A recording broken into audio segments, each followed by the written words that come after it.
Good morning guys! Nandito po tayo ngayon sa puno ng kamyas. Ayan o, meron siyang isang baby.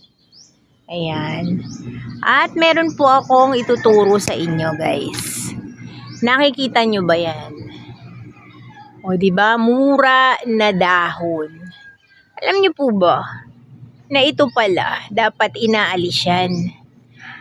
Kapag ka po nakakakita kayo ng murang dahon na ganyan, aalisin natin yan. Alam nyo kung bakit? Kasi dyan po lalabas yung mga bunga ng kamyas.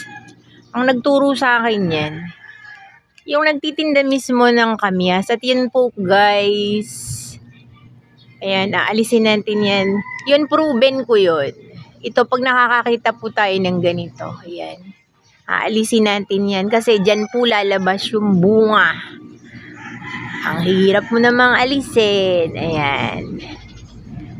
Aalisin natin yan para po dyan lalabas yung bunga ng kamyas. Ayan. Wala na. Tingnan nyo to guys. Oh. Diba meron itong maliit na bunga? Ganyan po ang ginawa ko dyan. Inalis ko yung kanyang dahon. Ayan o. Dito. Ayan. Di ko nga alam kung... Nung nakaraan, nakakuha ko dito ng mga hinog na eh. Ayan. Pinutulang ko kasi yan kasi lumalabas. Di ko alam kung nagtampo. Pero nagbunga naman siya ulit. Kaya lang hindi siya ganun karami. Hindi ko kumpara noong dati. Ayan.